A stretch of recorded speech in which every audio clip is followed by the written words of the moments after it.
Magandang araw mga kaibigan. Bigyan natin ng reaction, opinion ngayon itong post, ang balita ngayon. Bago lang 11 minutes. Title, Almost 2,000 vacant positions in DPWH open. Wow, daming trabaho niyan. Apply na. Binasa ko itong mga ibang comments. Ito na, pagkakataon na nating yumaman din. May napanood akong Facebook reel isang pamilya. Yung anak, tatay, nanay, tinanong ako ng teacher, meaning ng DPWH. O anong sagot mo? Daming pera, DPWH. Walang hirap. Mali! So yung ama, nagsagot din, mali! Yung nanay, parang ganito, parang walang hiya. Mga walang hiya. Ang mga DPWH. Ginawang katatawanan na tuloy ang DPWH at may napanood pa ako, nabasa kong post. Dalawang ahensya ngayon o institusyon na kawawa ang mga empleyado.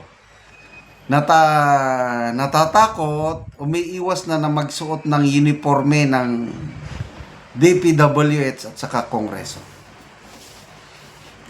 Yung anak ko, may kaibigan siya na empleyada rin sa DPWH. Nagmamakaawa na kung pwede daw, wag naman idamay lahat ang mga empleyada ng DPWH dahil hindi naman lahat daw kurakot, which is correct. So, iniiwasan daw nilang magsuot ng any uniform na may markang DPWH. Ganon din sa Kongreso, yung mga empleyado ng Kamara, pag galing sa bahay, papasok, hindi magsuot ng uniforme. Kasi naranasan na daw nila pag nasa sakyanan, bus, bayan o jeep, binubuli daw sila ng mga tao pag malaman taga-Kongreso. Kawawa naman sila. So, ganon. Tago mo ng uniforme. Pagdating sa batasang pambansa, saka lang magsuot. Pag uwi, alisin yung uniforme, wala lang, para hindi sila ibuli. Ganyan na po kalala ang galit ng taong bayan sa dalawang institusyon, Kongreso at saka DPWH. Okay.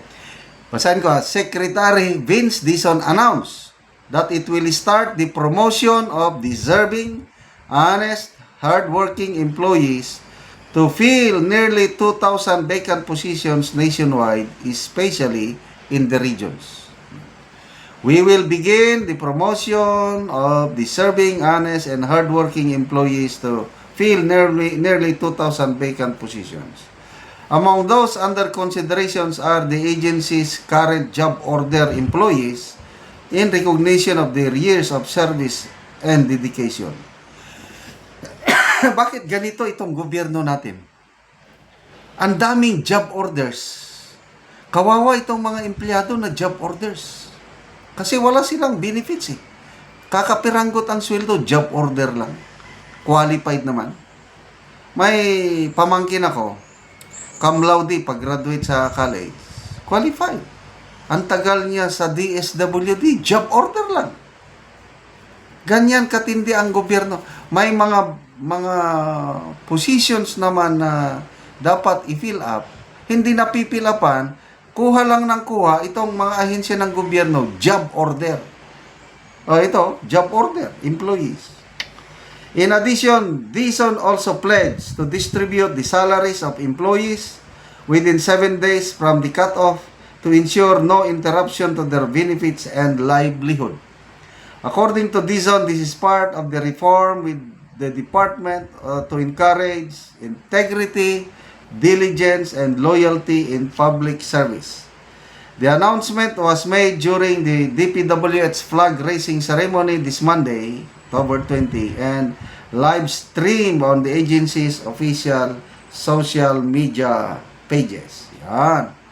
2,000. Ang dami. Binasa ko ang mga comments. Wala bang bagman? Kontraktor pwede ba? So, ito na, pagkakataon. Seriously speaking, may mga matitino naman. Mayroon akong napanood na hearing sa Blue Ribbon ata. Mayroong isang engineer, hindi siya pumirma. Wow. So, dahil hindi siya pumirma, walang nagawa yung dahil hindi pumirma.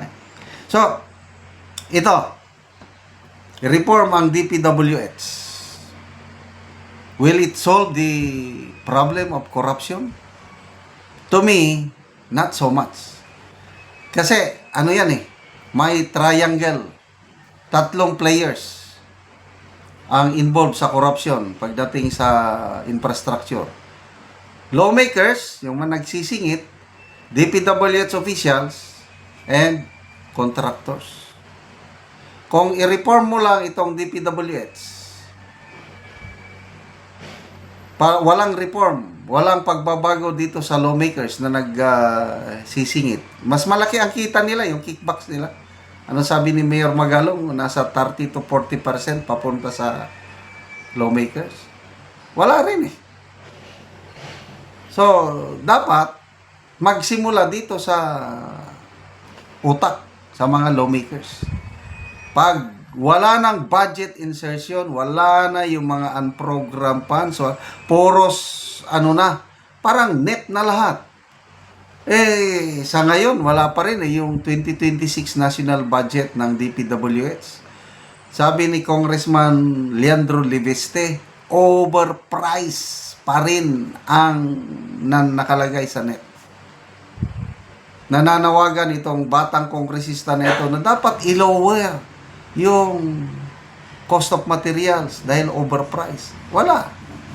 Hindi, ang sabi ng DPWH Secretary, wala na daw siyang magagawa. Bakit walang magagawa? Na pwede mang baguhin yung budget. Next year na lang daw. Medyo nawalan na ako ng konting gana, tiwala sa ating DPWH Secretary.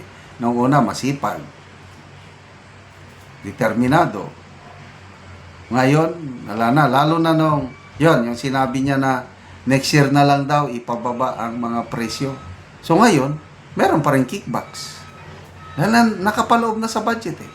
Tapos, pag sabi ng ombudsman na imbestigahan ang mga Duterte, si Bongo, yes, sige, imbestigahan. Wala na. So, salamat mga kaibigan sa inyong pagsubaybay sa ating channel. Nakakatulong kayo ng malaki sa tribong Talandig ng Bukidnon dahil ang income natin sa channel na ito is pantulong po sa tribo. Namimigay tayo ngayon ng mga livelihood assistance sa kanila. Papatanim tayo ng saging lakatan at Arabica coffee. Panoorin nyo ang video na ito. Ako dire sa area ni Dato Landang. Sumuna ni ang iyang kaping yang itanom, sumuna ni ang iyang area. So kuan ni karon nga tao, napulo ka tao ang nagtabang sa pagpananom ni Dato Landang.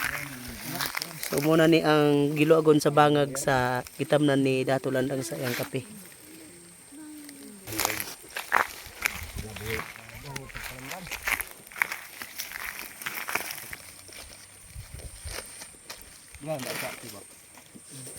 Para makikagi dagan na rin yung di pa trabaho. Naman si Jesus.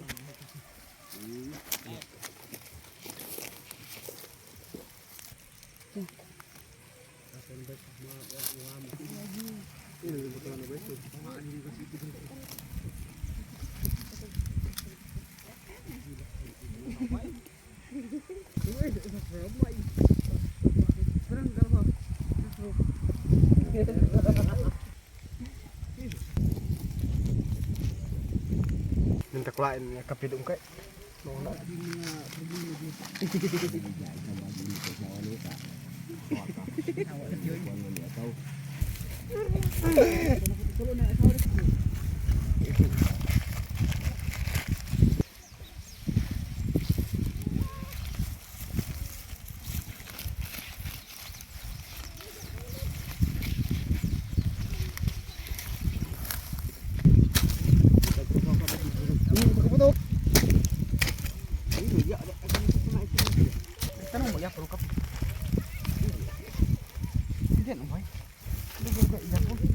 Karon mo na gilugon sa gitamnan ni Dato Landang og kape nga iyang area. So ang among napalitan karon nga seedling 16,900.